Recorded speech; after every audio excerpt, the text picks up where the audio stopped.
The types of complexities businesses face. Hello, and welcome to Strategy TLDR, a channel where we explain strategy concepts important for managing your business.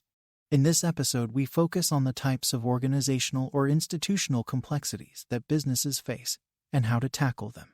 The 4 types of complexities are design complexity, inherent complexity, imposed complexity, and unnecessary complexity. Let us discuss them one by one.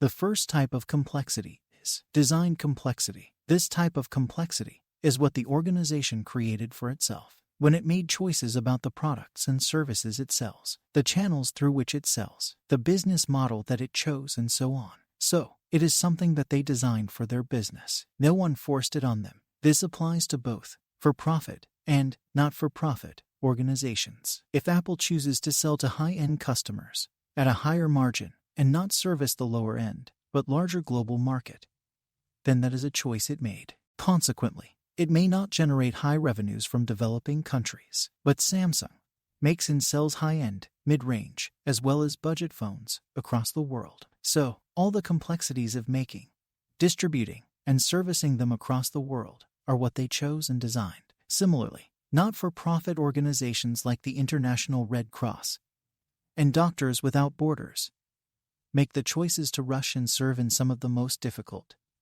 but calamity-affected areas on Earth. Some other organizations simply focus on local people who need their help. How to deal with design complexities.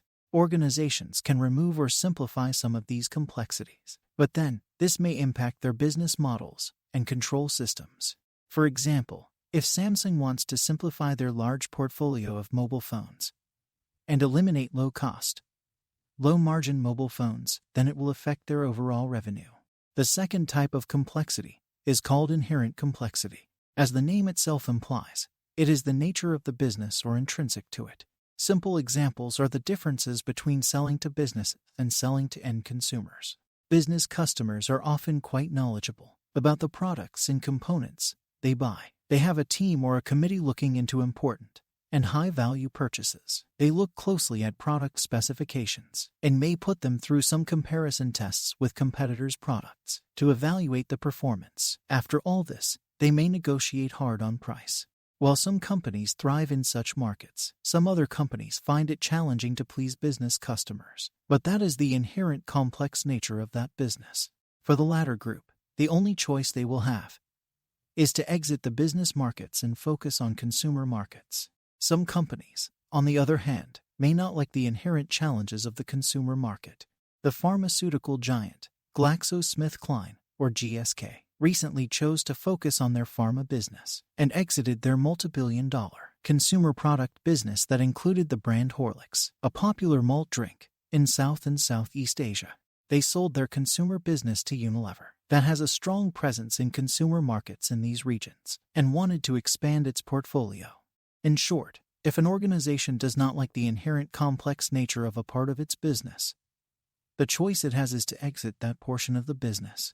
The third type of complexity is imposed complexity. As the name suggests, it is imposed on the organization by external parties. Common examples of imposed complexities are local regulations, national or international laws, environmental standards, industry standards, import duties and tariffs, trade ban, and so on. Interventions by non-governmental organizations like Greenpeace are also imposed complexities.